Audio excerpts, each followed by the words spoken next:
this month's episode of Salute the Songbird. I'm your host, Maggie Rose. Grace Bowers, everybody. How are you feeling? Are you tired? A little bit. A little bit? That woke me up a bit, though. Good, yes. We didn't tell her that was coming, so. I feel very lucky that I'm getting to jump back into the show with not only one of my favorite collaborators, but also a friend of mine. And she just came from New York City because last night she was opening for The Roots. She also just spent some time sitting in with the house band for The Late Show with Stephen Colbert. And it was very cool to watch on TV the other night as that very song that we got to write together was the introductory music for Pamela Anderson, a song we wrote together, very prophetic title, but we wrote this back in February called Madam President. Grace is so incredibly remarkable. She's only 18. A lot of people talk about her age often, but she's so poised. She's got the poise of an old soul, and she acts like a well-seasoned vet in the music industry. And a lot of people have called you a virtuoso or a prodigy, all these crazy names, but you really only started to shed your skills when you were 14. Mm-hmm. Yeah, during COVID. So that's a very early age to start it, but that was only 4 years ago. So what are you going to accomplish in 10 years? And she just won the Americana Honors in Music. The Americana Awards and Honors just gave her Instrumentalist of the Year at the awards. And she was off doing something amazing and wasn't able to attend to accept her own award because I think you were sitting in on stage with someone that night. Yeah. Who was it with? We were opening up for Red Clay Strays, who also were not there because we were playing You the guys same are show. out here making moves, making things happen. But for people who aren't familiar with your meteoric rise, will you give everyone just like a little summary of your beginning, which was not very long ago, and how you've just become such a household name? Yeah, well, I've been playing since I was 9, but never really found the passion for it until I was like 13 or 14. This was during COVID. There was nothing else to do. I had a guitar laying around in my room and just started learning and falling in love with it. And after that, I started like live streaming my practice sessions on Reddit, of all places. Do not recommend. Don't do that. I don't even think it's an option. It's not even a feature anymore. But I started getting like 20,000 people at a time watching me, like literally just sitting in my room practicing guitar. Is there some sort of pattern that you can attribute that success to? You weren't like trying to crack the algorithm or post at a certain time or like capture all these viewers. You just kind of I think accumulated them. It was just relatable at that time because I'm sure a lot of other people, like, again, there's nothing to do. I'm sure a lot of other people were also sitting in their rooms practicing guitar all the time. So, especially during that time, I think everyone was picking up a new hobby, making sourdough bread, starting podcasts, or just becoming extremely proficient at guitar. But then your trajectory, it's so exciting to watch. I mean, you're very self-sufficient, but it also just seemed extremely organic in a way that I have to imagine it was a little overwhelming, just all these eyes all of a sudden. And is it something that you welcomed, or was it just like too much all at once? It was more so something that I had to like get over, because if you had met me like 3 or 4 years ago, I was a completely different person. I was didn't do well in school. I was a very like nervous person, and just, you know, I was also 14. That's not a easy age for anyone. It's not easy when you're putting yourself out there online in front of random people who will say whatever they want about you because they can. But like, it bothered me at first a lot, but the more and more it happened, I just learned not to care because it doesn't really matter in the long run. Well, I'm happy that you blocked out the haters, as they say, because you're so celebrated. It's kind of crazy to, well, I moved to Nashville when I was 19. You are leaps and bounds more mature than I was at that age. And I've seen you in lots of settings that I recall just being the youngest person in that group, in that part of the industry. And it was overwhelming to me, but you seem to have a lot of fun and enjoy what you're doing, but there's also like a very professional attitude about how you approach these things. You're not getting in through the door and then going straight to the bar and like sneaking a drink or doing this or that. You're there to play music and to network, and that's manifested in all these amazing collaborations. And like I'm wondering where that maturity comes from. Honestly, just not being stupid. You know, if I had walked into a bar and gotten a drink even just once, I would never be allowed to play in any of them ever again. And that's how I cut my teeth. I was playing bars every single night. So, the last thing I would have wanted was to get kicked out of one or just get a bad reputation. So I heard that you were calling up these venues and booking yourself in the beginning. Yeah, I also had to like make sure that they would let me in too. Right, yeah. That would be a bummer if you traveled all that way and couldn't get in. Yeah, for sure.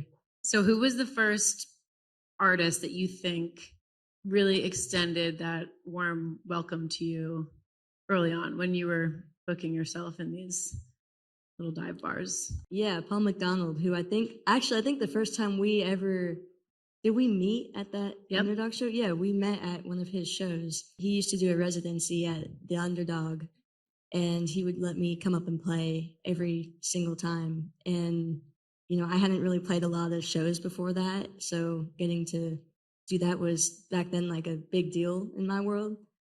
And he's just always been so welcoming and just letting me play on whatever I want and having a good attitude about it. So, well, he's definitely getting some benefits from that too. I think there's some reciprocity there. But yeah, Paul, if you all know Paul McDonald, he's just an incredible artist. And I do think that is how I met you for the first time. And then you started to have your own residency almost at the Underdog. Yeah. And I would go to these shows. You were kind enough to let me sit in with you. And it was so fun.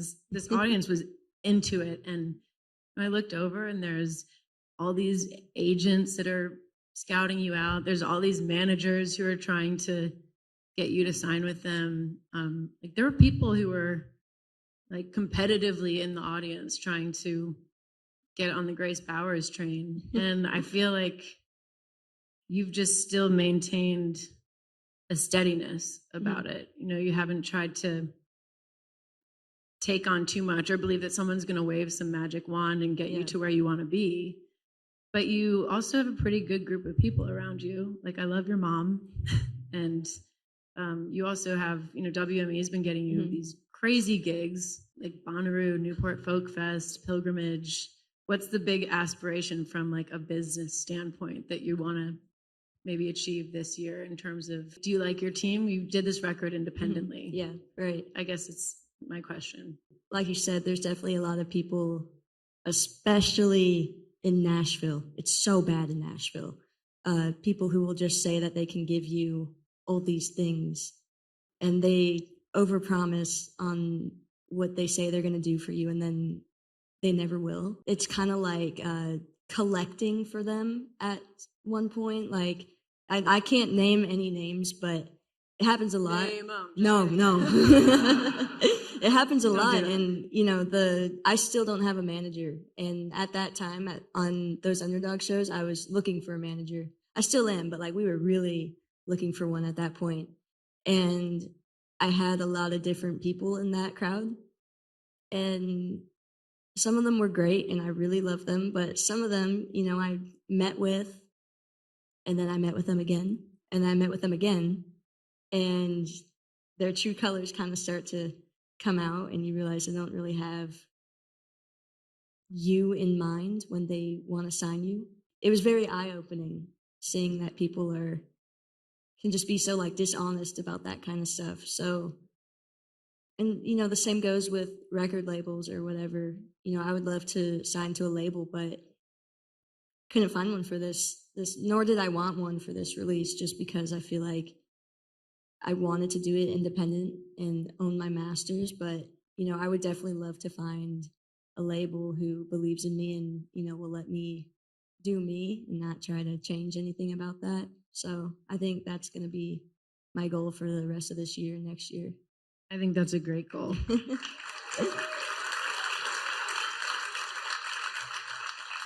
The beauty of everything you just said and how wise of an approach you've taken is that you were able to put this really cool album, Wine on Venus. Have you guys heard this record? You were able to put it together very expeditiously with John Osborne of Brothers Osborne, who I love, and make this incredible record independently with all these cool collaborators and your vision. Yeah.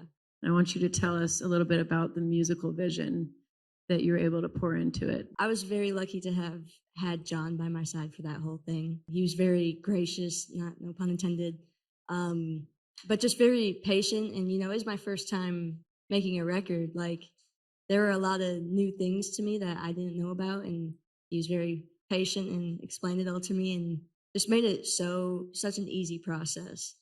I also just have like this group of people who are constantly lifting me up, which I'm very lucky to have. So, you know, I'm still paying it off, but those people made it all possible. That's what collaboration is, though. Absolutely, I mean, they got so much from being a part of it. Some of the people that were on this record, other than John Osborne, who's an incredible musician and guitarist and person, his wife Lucy Silvis, Sista Strings, Sierra Hull, your band, The Hodgepodge. You know how much I love Esther, and you share your light so beautifully.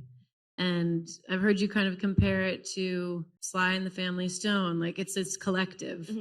And the first Santana album was a big inspiration for you. Yeah. And even though you could do an instrumental album all day long, and it wouldn't be boring, although I know you say that it would be, you want to have all those different facets of music incorporated in yours. And I just think that's such like a sustainable way to approach making music. And that's why, like, you're the queen of sit-ins too, by the way. She just had her first sit-in with Derek Trucks of Tedeschi Trucks Band. I was like, love to see it. That's where she belongs. Can you rattle off some of them? I know I could, but I was with Marcus King the other day. Kingfish. Yep. Got all the kings. Gary Clark Jr., you went on tour with him. Yeah. I mean, you played events for Dolly Parton here in town. You didn't mention sitting in with me, and I won't take it personally at all. No. But is there someone that you just have like this epic dream of playing with on stage? Honestly, Slash. Yeah. Like, come on. All right, so is that what 14-year-old Grace was listening to in her room? Like, it was what 9-year-old Grace was listening to. 9-year-old, even better. I love that. Like, I saw Slash on a YouTube video and then asked my mom to get me a guitar, like, because I thought he looked cool. And he did. Fair, he does. But, you know, like, I got to meet him recently, and it was just so surreal, like, meeting the dude who got me to pick up a guitar. And he's so nice too, so that always helps out. Did you get to tell him that? I did, yeah. I'm sure he's heard it 1,000 times, but, you know, he took it as if it was the first time someone had ever told him that. Like, he's just such a genuine person. Well, I think it would be very impressive for him to see someone with your abilities who means it. I mean, he probably has heard it 100 times, but it's probably carries a lot of weight when it comes from you. So there are a lot of these really cool, sparkly events that you've been a part of. What was it? Women in Entertainment for Variety? Yeah. And Best Dressed, and like there's a lot of kind of glitzy stuff. What is your attitude about that? I love it, you know. Oh, good. I'm a guitar player first, but I'll take any opportunity I can to walk on the red carpet. You look very good in Dolce & Gabbana the other week, I have to say. But it is fun, like, you know. You couldn't wear that giant feather jacket while you played guitar, though. That would have been muting your strings a lot. No. But it is fun, like, letting people dress you in stuff you would never normally wear or afford. Yeah. It's just, I love it. I love fashion. So I definitely want to get more into that world soon. And you're not with a lot of people your age, but then I think when you're in those scenarios, you're with a lot of exceptional people who probably have had a bit of a different path in life like you. And do you find a lot of common ground with these exciting people that you're meeting? Like Jeff Goldblum, he's fascinating to me. I feel like he loved you. He's fascinating. But yeah, I have gotten like lots of great advice just from people who, like Jeff Goldblum, like, what did he tell you? Did he make all those noises? He was he was just a nice dude. We talked for a bit before I went on, and he was just nothing but compliments. So that was definitely an experience. But like, I've gotten to be around so many amazing people who I look up to, and I don't have like any bad stories yet to tell because they've all been like so supportive and nice, which is really cool to see. That makes me very happy. I'm pretty protective, so I'm happy to hear it. And I've had a crush on Jeff Goldblum yesterday, today, tomorrow, so that can stay the same. This episode of Salute the Songbird is brought to you by Bearded Man Coffee, elevating coffee from cafe to kitchen to campsite. Follow at Bearded Man Coffee on socials. I've heard things from lots of my guests on Salute the Songbird, just little stories about them showing up and a well-meaning employee of the venue saying, "Oh, merch is set up over there." And they're like, "I'm the artist." I heard recently that someone was telling you how to plug in your guitar. Oh my God, yeah. At Americana Fest of places, yeah. So is that something that you still run into? How did you navigate that? Yeah, I mean, I've had a lot of experiences where I walk into sound check and the sound guy's like already over me just because he has this expectation that is not good before I even play anything. Just because I'm young and a female, probably. I'm just assuming, but not all sound guys, but I have a lot of stories about sound guys not being very nice. I love the not all anything. Yeah, I mean, preface that. not all, but there's been sometimes. But yeah, I definitely do get undermined a lot just because I don't know, I'm not what people would expect, I guess, sometimes. But in Nashville, I don't feel like I have to deal with that as much as I would somewhere else. People are genuinely more supportive out here. Sure, it's a double whammy because it is because you are a woman who's shredding. You're not singing, and I'm sure people are trying to tell you to sing all the time. I don't ever have people demanding that I do a solo. Thank God for all of us. But then there's also your age. I mean, that has to be something that people can potentially undermine you for. Yeah. And I think that's such bullshit. Like, it's just, it's not fun, but it's also a big superpower. I mean, I'm sure you can just be like, "All right, guy," and then 20 minutes later, you're just melting his face. And yeah, I play my best when I'm mad. Yeah. So yeah. Oh, good. Well, then we should have more people. Make me mad. Yeah, let's piss her off, everybody. But I mean, I also feel like because it's not just in the venue and the brick and mortar, it's also online. Mm-hmm. And so much of how you connect with people, especially as you were kind of building your name, was online. And that is the land of unsolicited opinions. Yeah. How do you keep your sanity about you? This is going to sound like so simple and stupid, but I just don't care. Like, there's nothing more to it. I don't care. I read them all. I read every single one, and I don't care.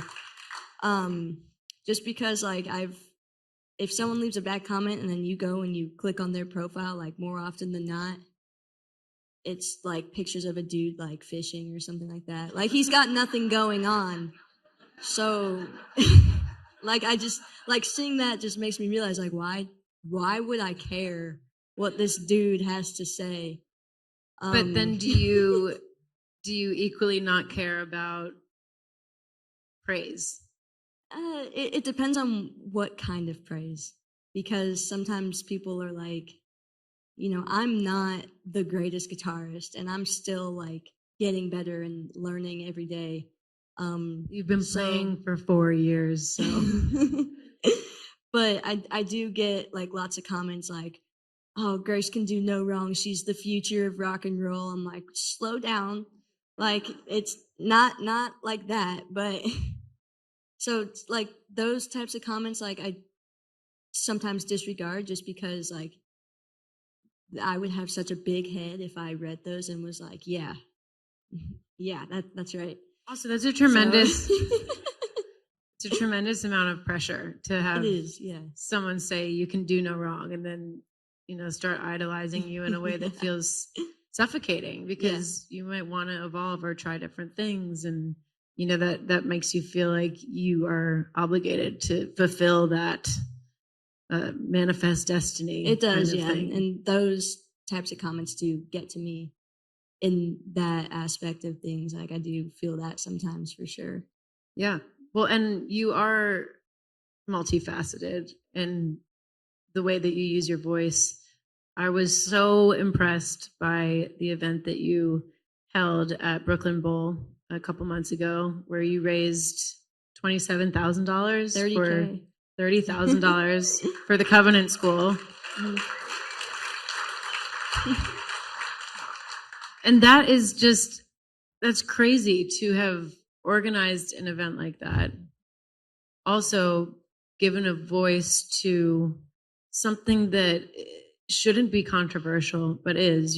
This was providing aid to families and of the victims, and also the other students for mental health care. And what else was the aid for? It also provided therapy, covered the cost of therapy for the kids who were at the school, the teachers, the police officers who were there, like literally anyone who was involved in it. Like if they needed therapy, it was covered. That's tremendous. And that's also the sheer amount of artists that I saw that night backstage who were there to support the cause, but support you, was really impressive. Like it was like a reunion for me to see a lot of friends I hadn't seen in a while. And there was so much love in the crowd. But, I'm sure even with the joy and success of that event, you've probably felt like you were combating some comments that were unwelcome surrounding your motivation for doing that. At least I even saw that, and I thought you handled it so well. And like, what made you so passionate about organizing an event like that? Well, the first time I did that charity show, I was I think I was 16, almost 17, and I can't vote. So when things like that, the Covenant School happen, there's not much someone like me can do, or at least it can feel that way. And after that happened, there were a lot of protests at the Capitol that I would go to a few of them, and looking around, like half of the people there were my age or younger.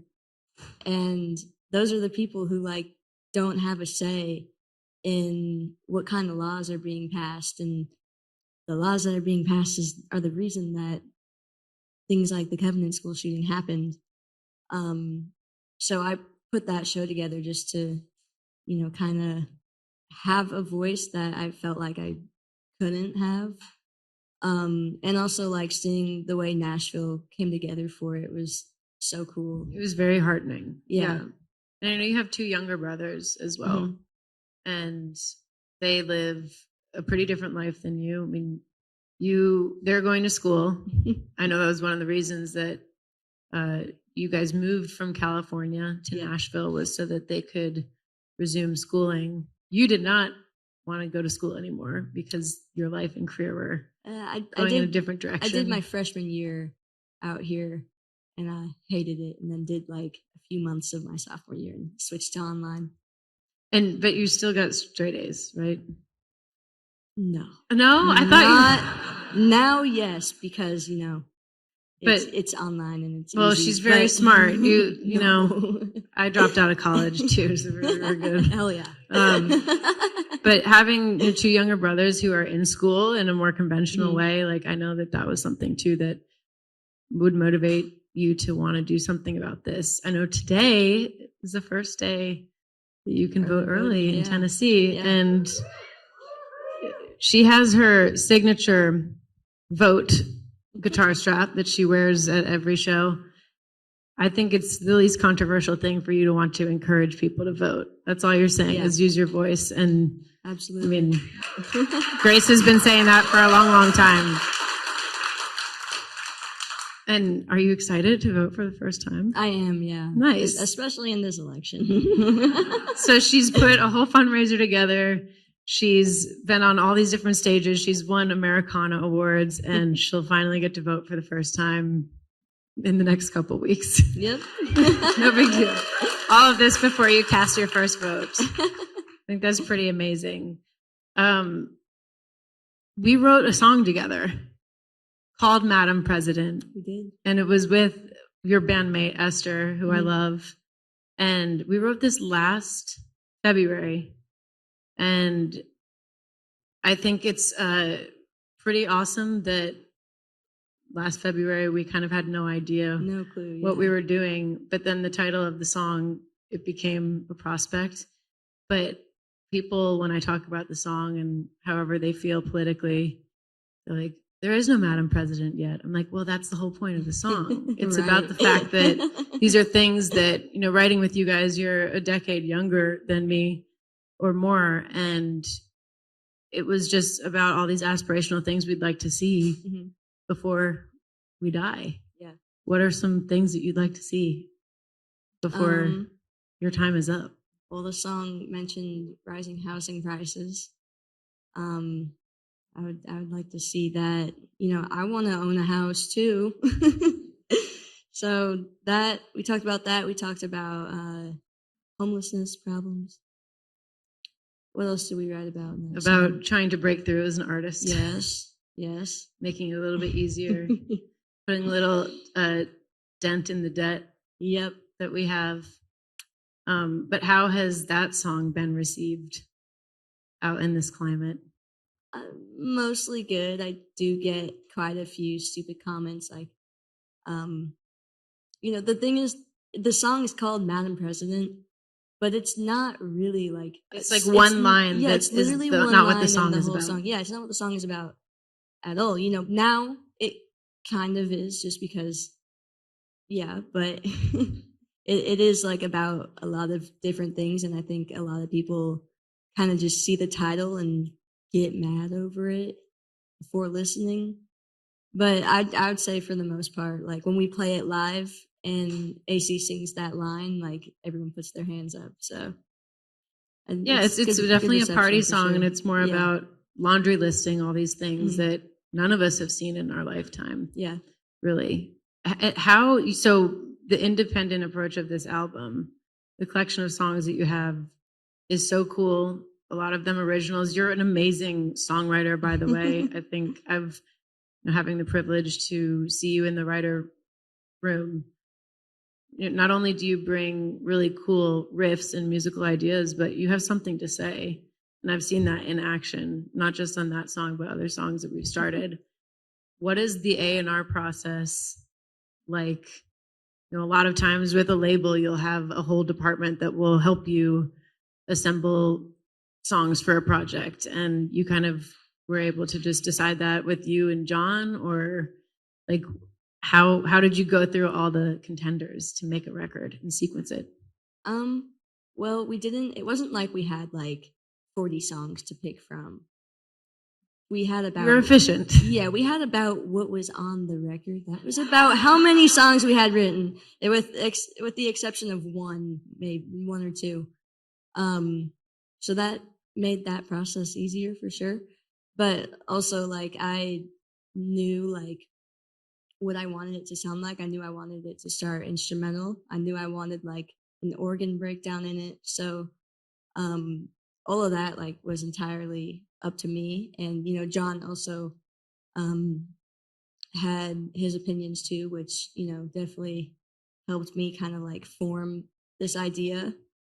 But yeah, like I was lucky enough to not have someone in my ear like telling me how it should be. You know, I kind of got to have all the control on that. That's so rare and such a wonderful opportunity to get to just have those thoughts uninterrupted and from the get-go be intentional about who you are. I feel like there's probably so many challenges that came with that, but I had so many voices in my ear in the beginning, and it was like I kind of had to retrace my steps and be like, wait a minute, I didn't mean that. I didn't get the opportunity to figure out who I am. Yeah. And like, I think this album sounds like you so much. And there are themes of just power and joy. The covers that you choose, like being a California girl and how beautiful your playing is on that and how inclusive you are with all the people on it. I mean, you just have a strong identity on it. And it's a really cool way to frame your musicianship with all these other people being a part of it. Thank you. How do you think the next project will come together and shape up? Well, as soon as I get the funds to make another record, you know, we're going to do that as soon as possible. But I definitely want it to have a more modern sound to it. I feel like Wine on Venus is a bit of a throwback to older music. So, and I love that. I think it's its own thing. But I do want to do something like not completely different, but, you know, sonically very different. And just the production too I think would be different. But yeah, more of like a modern funk soul kind of sound. I love that. Well, given the rate at how quickly you grow in 4 years, I imagine there's going to be so many different iterations of you and your music. And I'm sure, yeah. So what is next? What's the big next thing? Like, are you flying to a new place tomorrow or what's on the schedule? Well, we are going to Tokyo at the end of this month. That's awesome. Yeah. We're playing 4 shows at the Blue Note. And then we're just kind of wrapped up the last of our festival shows for this year. We're going to be out all summer, though, playing festivals, so that's not going to go away anytime soon. But yeah, really like just taking no breaks and just going to keep trekking on. Good. I can't wait to see you out there. I want to go to Tokyo with you. I'm going to bring back a question that I like to conclude the interviews with, and it's what your favorite part about being a young woman in this industry is. Honestly, like seeing the support I get from other women. And I've said this already, but like especially down here, I feel like people have just been so quick to embrace me. And a lot of that is because is a lot of people who have been through the exact same thing I've been through, like you. So yeah, that's just been like, you know, that was a type of community that I never had in my life and never would have had if I still lived in California. And it's completely changed who I am as a person, and I'm grateful for that. I love you back. And we're so happy that you moved to Nashville.